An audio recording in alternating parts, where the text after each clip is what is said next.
Manisha's Biochem classes. The fundamental unit of life. Biology class 9 CBSE board के chapter में हम लोगों ने अभी तक डिस्कस किया है what is cell and cell theory. आज के इस वीडियो में हम लोग डिटेल में पढ़ने वाले हैं अबाउट प्लाज्मा मेम्ब्रेन एंड उसके पहले मैं आप लोगों को कॉन्सेप्ट देना चाहती हूँ अबाउट स्ट्रक्चर ऑफ सेल।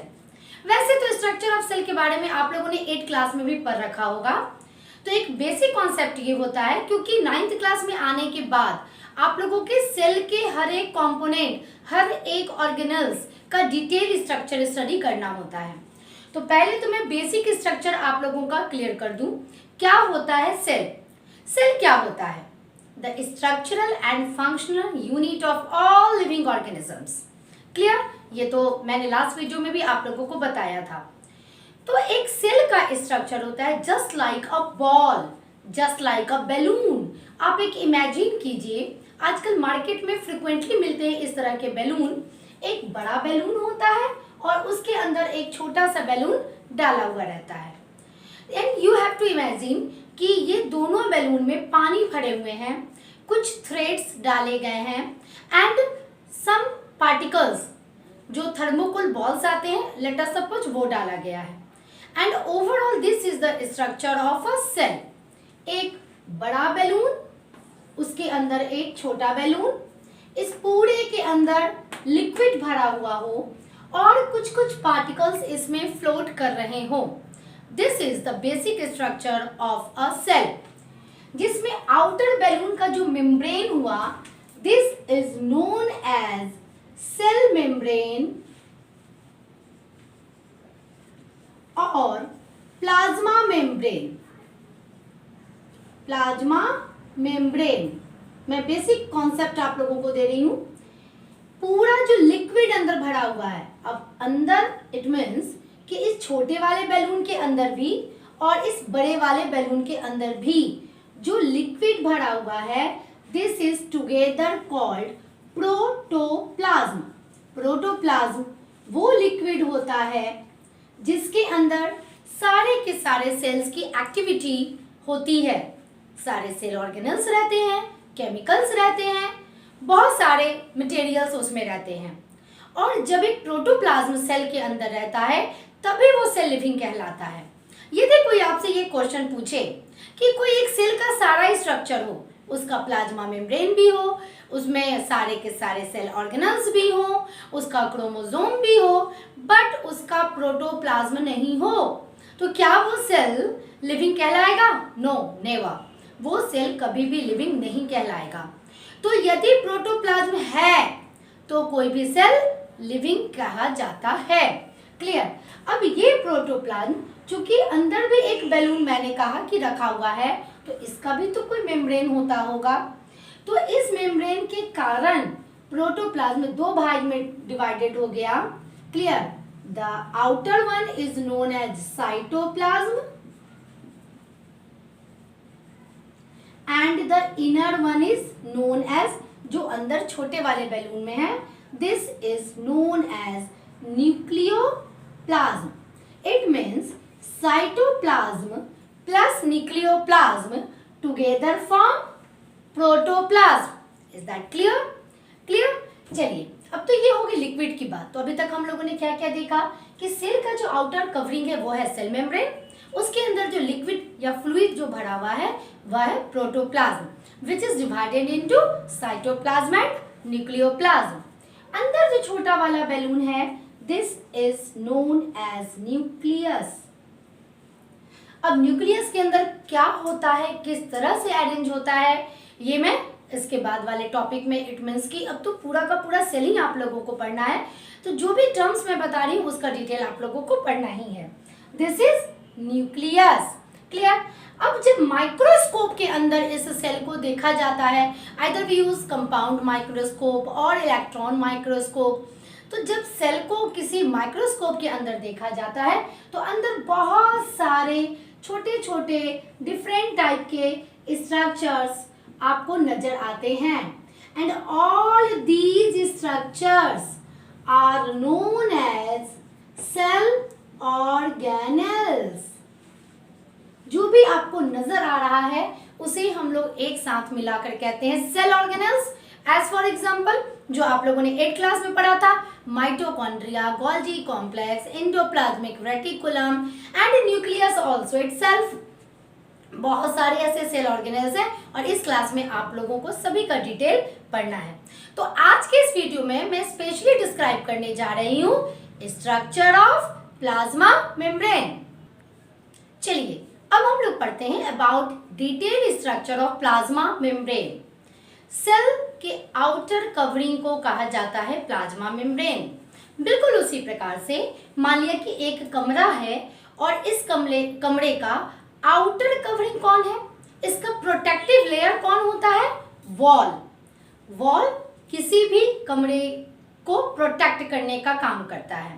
साथ में इसमें विंडोज रहते हैं, इसमें गेट रहता है ताकि एंट्री एंड एग्जिट किया जा सके।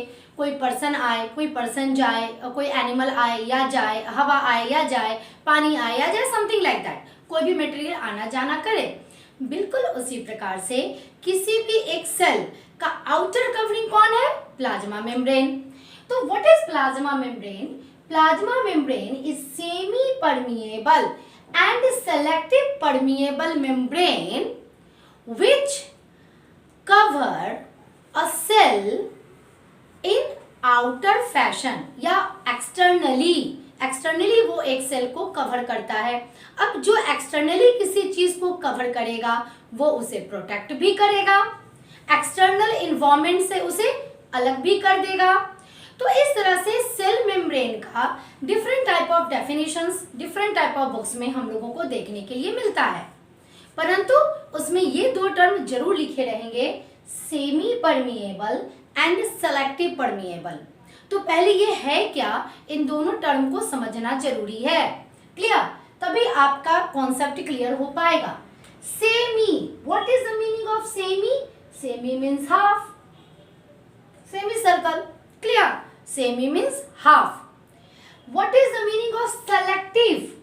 अब selective means you are very choosy person, आप वही कपड़ा पहनना चाहते हो जो आप सेलेक्ट करते हो, जो आप चूज करते हो। Is that clear? Selective it means plasma membrane भी किसी भी सब्सटेंस को वो सेलेक्ट करता है। आज भाई आ जाओ मेरे घर में आ जाओ, नहीं नहीं तुम्हें नहीं आना है। Is that clear? तो प्लाज्मा मेम्ब्रेन, क्योंकि प्लाज्मा मेम्ब्रेन क्या है बेटा, प्लाज्मा मेम्ब्रेन किसी भी सेल का आउटर बाउंड्री वॉल है।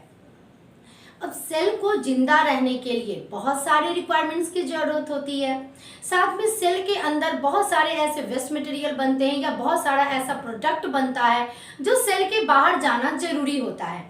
तो ये प्लाज्मा मेम्ब्रेन सिर्फ उन्हीं चीजों को अंदर आने देता है, सेल के अंदर आने देता है जिसे वो सेलेक्ट करता है, या यूं कहें कि कुछ चीजों को अंदर आने देता है, सारी चीजों को वो अंदर नहीं आने देता है। That's why it is also known as semi permeable. Is that clear? बिल्कुल उसी प्रकार से इसके अंदर बहुत सारे कंपोनेंट्स होते हैं, बहुत सारे आयंस होते हैं, बहुत सारा कंपाउंड होता है, बहुत सारा हार्मोन्स होता है, बहुत सारे चीज होते हैं जो धीरे धीरे हम लोग पढ़ने वाले हैं।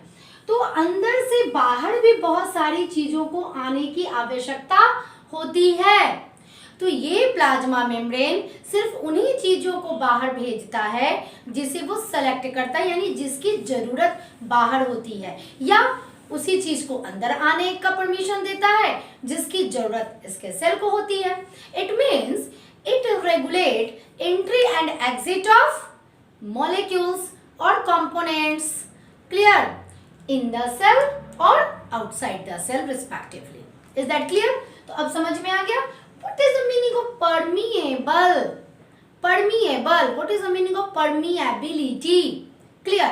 तो permeable is the property of substance by which it allow some substances to come across itself. Just like that, यदि मैं कहूँ कि ये एक क्लोथ है पतला सा, तो इसके आर पार पानी जा सकता है, जा सकता है। Is that clear? तो it means it is permeable for water. Is that clear? But इसकी जगह यदि मैं ये बोर्ड रख लूं और कहूं कि इसके ऊपर पानी डाल दो, क्या इसके पीछे पानी जा सकता है? No, never. it means the board is not permeable for water. Is that clear? तो permeable it means कि वो जो कि अलाउ करे अपने से आर पार जाने के लिए किसी भी सब्सटेंस को, वो सब्सटेंस की अपनी क्वालिटी होती है, वो उस मटेरियल की क्वालिटी होती है कि वो किस चीज को अपने थ्रू अक्रॉस आने जाने का परमिशन दे रहा है या नहीं दे रहा है। तो अब आइए हम लोग आते हैं पूरे टर्म पे। What is plasma membrane? Plasma membrane is selective permeable. It means ये सिर्फ उन्हीं सब्सटेंस को अपने अक्रॉस आने जाने देता है जिसे वो सेलेक्ट करता है। और सेमी परमिएबल इट मीन्स ये सिर्फ उन्हीं सब्सटेंस को अपने आर पार आने दे सकता है, ठीक है, जिस यानी कुछ ही सब्सटेंस को दे सकता है। सेमी मीन्स हाफ, यानी कुछ को देता है, कुछ को परमिशन नहीं देता है। दैट्स वाई अब हम लोग एक कंप्लीट डेफिनेशन अपना तैयार कर लेते हैं प्लाज्मा मेम्ब्रेन का। Plasma membrane is selective permeable और semi permeable membrane which surround a whole cell. अब अगर एक होल सेल को उसने सराउंड कर रखा है तो वो क्या करेगा, वो उसे प्रोटेक्ट भी करेगा, उसके एंट्री एंड एग्जिट को वो रेगुलेट भी करेगा एंड उसको शेप भी देगा। This is the definition of plasma membrane. हर एक पॉइंट के कॉन्सेप्ट को क्लियर रखिएगा तो आपको ज्यादा रटने की आवश्यकता नहीं पड़ेगी। एंड आई थिंक कि आप लोगों का ये डेफिनेशन कंप्लीट हो गया होगा। अब हम लोग समझेंगे about structure of plasma membrane. आखिर ये प्लाज्मा मेम्ब्रेन इतना पतला है, हमें तो दिख नहीं सकता, very very thin structure, but इसे जब माइक्रोस्कोप से देखा गया और इसकी स्टडी की गई तो it is a very complicated structure, जिसमें से थोड़ा सा कॉम्प्लिकेशंस आप लोगों को 9th क्लास में पढ़ना है। क्लियर? तो सबसे पहले ये प्लाज्मा मेम्ब्रेन किन चीजों का बना हुआ है उसके बारे में मैं बताती हूँ। कंपोनेंट ऑफ प्लाज्मा मेम्ब्रेन में जो सबसे पहला स्थान आता है वो है phospholipid, which is approximately 60 to 70%। बहुत ज्यादा मात्रा में ये फॉस्फोलिपिड मौजूद रहता है। फॉस्फोलिपिड, यहाँ पर भी दो टर्म जुटे हुए हैं। Phospho it means phosphorus. Clear? Phosphorus is an element, phosphate group, phosphoric acid से वो निकलता है। And lipid it means fat, fatty acid. Fat के बारे में आप लोगों ने नाम सुना है, carbohydrate, protein and fat. Clear? ये चीज आप लोगों ने सुना है। तो फैट भी बहुत प्रकार का होता है बच्चे, जिसमें से एक टाइप है लिपिड, यानी फैट को अगर साधारण भाषा में हम समझे आपकी क्लास आपके लेवल तक, तो फैट का ही एक टाइप है या फैट को ही हम लोगों ने यहाँ लिपिड कहा है। फॉस्फोलिपिड इट मीन्स कि वैसा लिपिड, वैसा फैट जिसमें फॉस्फोरस भी आकर ऐड हो गया है। क्लियर? तो सबसे ज्यादा मात्रा में कौन मौजूद है? फॉस्फोलिपिड, यानी फॉस्फोरस और लिपिड का बना हुआ कंपाउंड, अ काइंड ऑफ। और इसका एक डायग्राम मैंने यहाँ बनाया है ताकि वो अच्छे से समझ में आ जाए और ये फिर मॉडल एंड स्ट्रक्चर में भी काम आने वाला है। ये जो डायग्राम है, this is the structure of one molecule of phospholipid. अब चलिए हम लोग इसके अंदर चलते हैं। ये जो ऊपर में हेड लाइक स्ट्रक्चर बना हुआ है, this is phosphate group. Clear? This is phosphate group. And ये जो फॉस्फेट ग्रुप होता है ये हाइड्रोफिलिक होता है। हाइड्रो मीन्स वाटर, फिलिक मतलब लविंग, यानी ये जो फॉस्फेट ग्रुप होता है वो वाटर लविंग होता है। नीचे जो दो टेल जैसा स्ट्रक्चर मैंने बनाया है, दिस इज लिपिड। क्लियर? जो यहाँ पर ये फैटी एसिड है और ये टेल जो होता है ये होता है हाइड्रोफोबिक, यानी यहाँ से यहाँ तक हो गया फॉस्फेट एंड यहाँ से यहाँ तक हो गया लिपिड वाला पार्ट, जो कि हाइड्रोफोबिक होता है। Hydro means water, phobic means डरने वाला, जिसे डर लगता हो। क्लियर? वैसे भी हम लोग जानते हैं कि भाई फैट है तो उसे पानी से तो डर लगता ही है।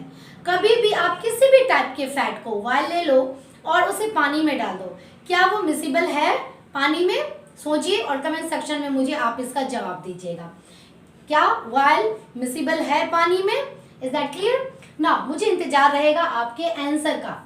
तो फॉस्फेट एंड लिपिड ये दोनों मिलके बनाया फॉस्फोलिपिड, एंड जिसमें से जो फॉस्फेट वाला पार्ट है वो हाइड्रोफिलिक है यानी पानी से प्यार करने वाला है, एंड लिपिड वाला जो पार्ट है वो हाइड्रोफोबिक है यानी पानी से डरने वाला है। Is that clear? The second component is protein which is approximately 30 to 40%, approximately. इसलिए मैंने कहा क्योंकि यहाँ पर मैंने दो कंपोनेंट और भी लिख रखा है, लेकिन इनका जो परसेंटेज होता है बहुत ही फ्रैक्शन में होता है और उतने डिटेल में आप लोगों को 9th क्लास में नहीं पढ़ना है। तो पहला फॉस्फोलिपिड जिसका डिटेल आप लोगों को पढ़ना है। प्रोटीन ये भी 3 प्रकार का होता है, extrinsic, intrinsic and glyco protein, but ये अभी मैं जब स्ट्रक्चर आप लोगों को बताऊंगी उसमें मैं एक्सप्लेन कर दूंगी। And third component is cholesterol जो कि लिपिड के टेल के बीच में बहुत कम अमाउंट में थोड़े थोड़े से मौजूद होते हैं, एंड वो क्या करते हैं कि लिपिड के पार्टिकल्स की फ्लूइडिटी को मेंटेन करते हैं। And the fourth which is very very less, बहुत ही कम मात्रा में रहता है, this is a kind of carbohydrate. ये कार्बोहाइड्रेट बहुत प्रकार के होते हैं और जिसमें से एक टाइप है ओलिगोसैकेराइड। क्लियर? इससे ज्यादा आप लोगों को सीबीएसई बोर्ड में नहीं पढ़ना है। तो कार्बोहाइड्रेट का जो टाइप है उसका नाम है ओलिगोसैकेराइड, एंड ये कार्बोहाइड्रेट अकेला कभी भी नहीं रहता, या तो ये लिपिड के साथ अटैच रहता है in the form of glycolipid, और प्रोटीन के साथ अटैच रहता है in the form of glycoprotein. Glyco it means glucose, it means carbohydrate. Clear? तो ये तो था कंपोनेंट ऑफ प्लाज्मा मेम्ब्रेन। अब हम लोग पढ़ेंगे कि किस तरह से प्लाज्मा मेम्ब्रेन में ये सारे कंपोनेंट अरेंज रहते हैं। क्लियर? बहुत तरह का मॉडल हम लोगों के सामने आया जब प्लाज्मा मेम्ब्रेन के स्ट्रक्चर की स्टडी की गई, बहुत सारे साइंटिस्ट ने इसकी स्टडी की, बट जो मॉडल हम लोग आज भी मानते हैं, क्लियर, उस मॉडल का नाम है fluid mosaic model, given by Singer and Nicolson in 1972। इन दोनों साइंटिस्ट ने मिलकर के काफी डिटेल स्टडी की प्लाज्मा मेम्ब्रेन की, और उन्होंने ये पाया कि plasma membrane is not a rigid structure. Rigid it means just like wood, just like stone. Rigidity ये प्रॉपर्टी आप लोगों ने केमिस्ट्री में भी पढ़ा होगा। क्लियर? तो ये रिजिड स्ट्रक्चर नहीं है, इसमें सॉफ्टनेस होता है, प्लाज्मा मेम्ब्रेन में सॉफ्टनेस होता है। यदि सारे के सारे सेल्स के प्लाज्मा मेम्ब्रेन रिजिड होते तो क्या होता, हम लोग अगर अपने स्किन को टच करते तो वो भी रिजिड होता, स्टोनी होता, बट वैसा तो होता नहीं है। इट इज फ्लूइड, सॉफ्ट होता है, उसमें फ्लूइडिटी होती है। What is the meaning of fluidity? Fluidity it means it can flow just like air and water. तो यदि मैं कहूं कि ये फ्लूइड है, इट मीन्स इट कैन, ऐसा मैं नहीं कहूंगी कि प्लाज्मा मेम्ब्रेन बहते हुए कहीं और चला गया। यदि बहते हुए कहीं और चला गया, इट मीन्स यहाँ मेरे स्किन का जो प्लाज्मा मेम्ब्रेन है वो बहते हुए कहीं आपके पास चला गया तो। क्लियर? वैसा तो होता नहीं है, बट इसमें फ्लूइडिटी अ लिटिल बिट, उसमें हल्का सा उसमें फ्लो है क्योंकि ये सॉफ्ट है, और यदि फ्लूइडिटी इसमें नहीं रहेगी तो entry and exit of materials को ये रेगुलेट नहीं कर पाएगा। Is that clear? मान लिया कि इस दीवार के पीछे मुझे जाना हो, क्या चली जाऊंगी मैं? नहीं जा पाऊंगी ना। बट गेट हो जिसमें हल्की सी फ्लूइडिटी है, जस्ट लाइक अ गेट, आप गेट ओपन करते हो, गेट क्लोज करते हो, तो क्या गेट अपने एक कमरे से उठकर दूसरे रूम में चला जाता है? नहीं जाता है ना, बट उसमें एक लचीलापन है, जस्ट लाइक दैट। तो फ्लूइड का मतलब समझे कि उसमें फ्लूइडिटी है। मोज़ैक, जो जमीन में मोज़ैक का वर्क होता है, तो मोज़ैक वर्क वाले फ्लोर आप लोगों ने देख रखा होगा। उसमें क्या होता है, कहीं ब्लैक स्टोन, कहीं व्हाइट स्टोन, कहीं रेड स्टोन, कहीं येलो स्टोन, कहीं भी रहते हैं ना। क्या कुछ ऐसा फिक्स एक पैटर्न होता है कि नहीं, एक रो रेड वाले का रहेगा भाई, दूसरा रो ब्लैक वाले का रहेगा, तीसरा रो व्हाइट वाले का रहेगा? वैसा कुछ भी नहीं होता है, अलग अलग कलर के स्टोन्स इधर उधर बिखरे रहते हैं। This is the meaning of mosaic. It means कि इसमें कोई भी एक सर्टेन, एक रिजिड, एक फिक्स स्ट्रक्चर नहीं है। ये अलग बात है कि कंपोनेंट इतने ही सारे होते हैं, चाहे वो प्लांट सेल हो, चाहे वो एनिमल सेल हो, चाहे वो बैक्टीरियल सेल हो या डायनासोर का सेल हो, किसी का भी, किसी भी लिविंग का सेल हो, यदि उसमें प्लाज्मा मेम्ब्रेन है तो उसके प्लाज्मा मेम्ब्रेन में यही 4 कंपोनेंट मौजूद रहेंगे।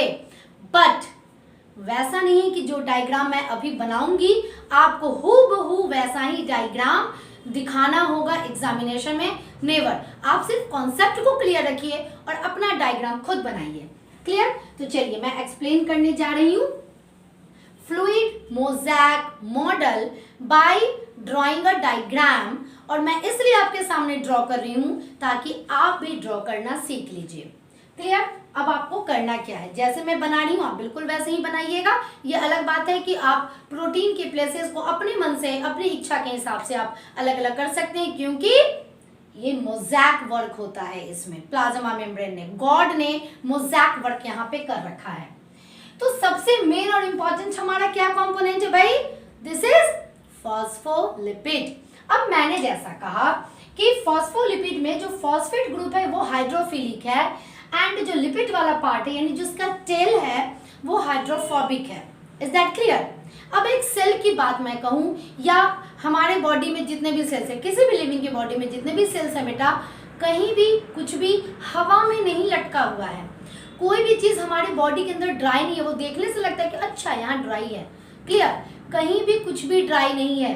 हमारे बॉडी का हर एक सेल्स किसी न किसी फ्लूइड में ही है।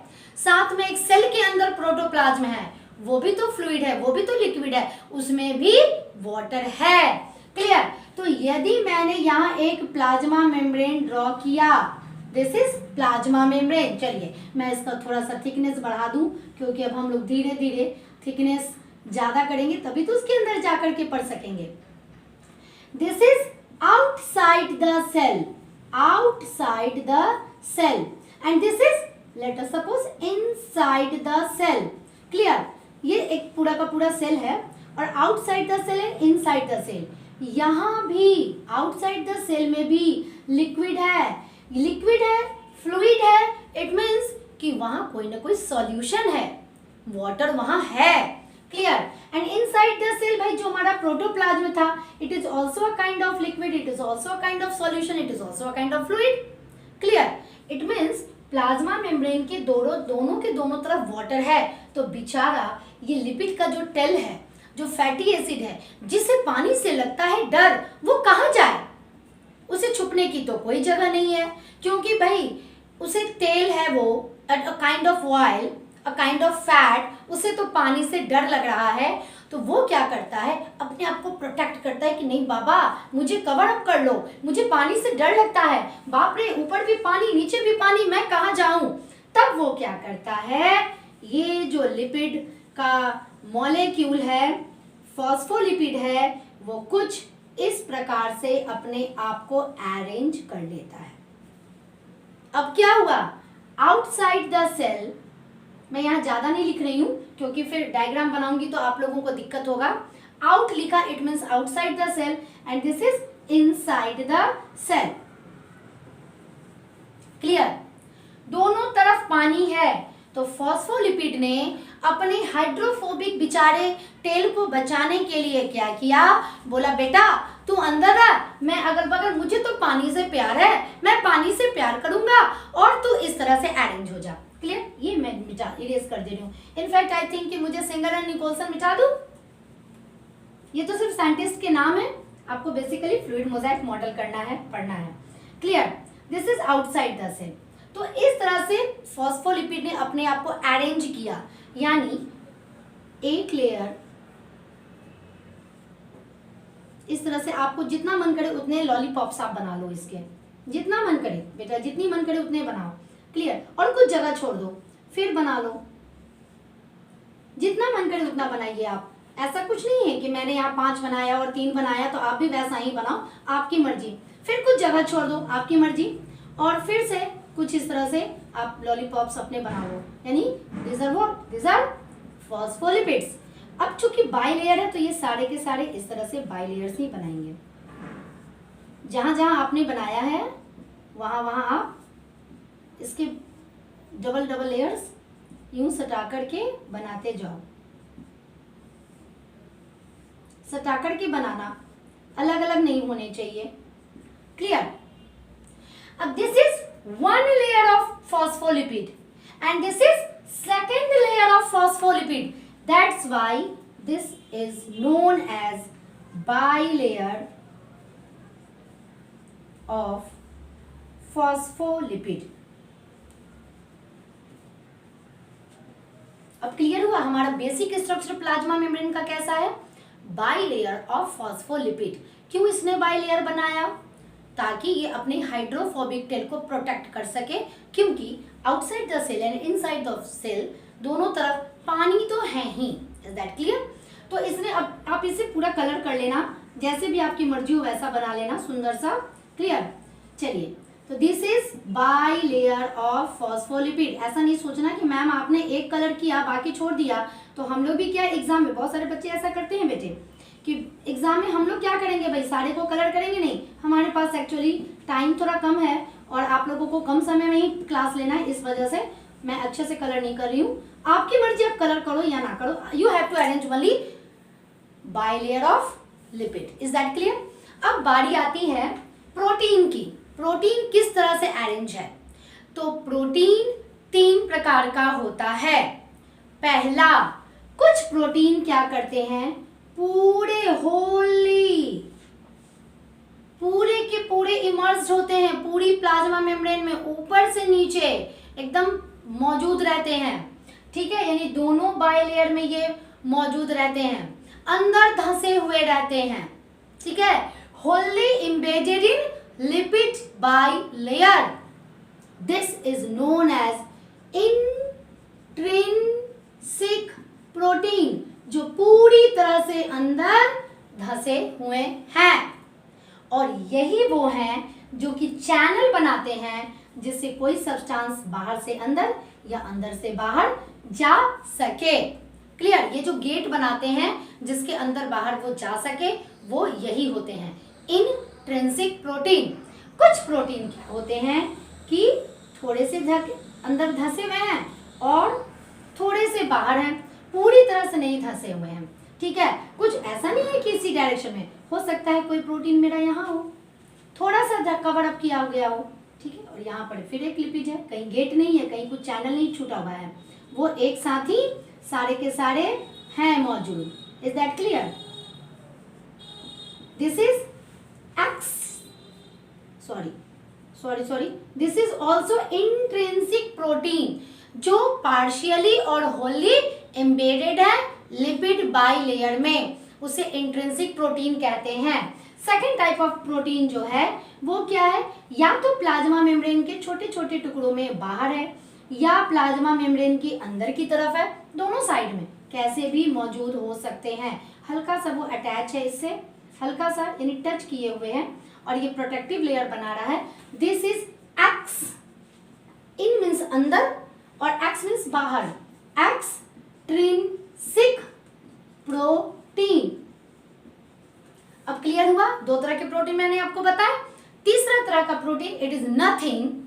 इंट्रिंसिक प्रोटीन या एक्सट्रिंसिक प्रोटीन में कुछ a little bit, very very small amount of carbohydrate is attached, oligosaccharide attach होता है, कहीं कहीं वेरी रेयरली ये अटैच होता है।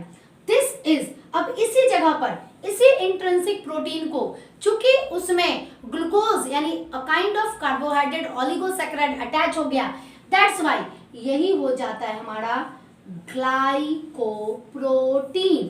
Is that clear? It is nothing, कहीं पर भी कार्बोहाइड्रेट हमारा अटैच हो सकता है और उस समय वो प्रोटीन बन जाएगा ग्लाइकोप्रोटीन। Is that clear? ठीक है, तो इंट्रिंसिक प्रोटीन वैसा प्रोटीन जो होली और पार्शियली एम्बेडेड है लिपिड बाइलेयर में। Extrinsic protein which is present on outer और inner side of the plasma membrane. And glycoprotein, it means a very small amount of oligosaccharide or carbohydrate being attached with the protein, this form glycoprotein। साथ में ये carbohydrate और करता है बदमाशी, यानी उसने कहा कि नहीं भाई प्रोटीन है, मुझे तो भाई लिपिड पसंद है, मैं तो चला लिपिड को अपना दोस्त बनाने। ठीक है, that time this lipid is known as glycolipid. आपका हर एक टर्म क्लियर हो जाना चाहिए बच्चे, टर्म क्लियर हो जाएगा तो याद करने में आसानी रहेगी। Glyco it means glucose, lipid means lipid. अब बच्चा कौन? बेचारा कोलेस्टेरॉल। अब ये कोलेस्टेरॉल कहाँ रहता है? तो कोलेस्टेरॉल इस जगह पर टेल रीजन में एक दो करके, यानी बहुत कम अमाउंट में, बहुत ज्यादा अमाउंट में ये नहीं रहता है। इस तरह से टेल रीजन्स में ये मौजूद रहता है और किसी भी टेम्परेचर पर इस प्लाज्मा मेम्ब्रेन की फ्लूइडिटी को ये मेंटेन करता है। And this model which is given by Singer and Nicolson in 1972 is known as fluid mosaic model. और भी अच्छे से इस मॉडल को मैं समझाने जा रही हूँ आप लोगों को एक शॉर्ट वीडियो के द्वारा।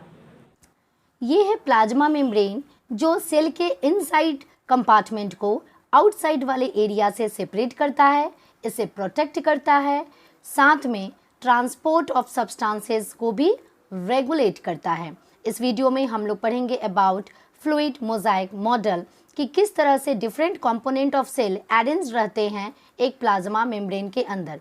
इसमें side view and top view दोनों आप लोगों को दिखाया गया है कि किस तरह से ये फ्लूइडिटी को मेंटेन करता है। नाउ फ्लूइड मोज़ेक मॉडल के आधार पर हम लोग पढ़ेंगे कि प्लाज्मा मेम्ब्रेन 3 मेन कंपोनेंट से बना है, फॉस्फोलिपिड, कोलेस्ट्रॉल एंड प्रोटीन।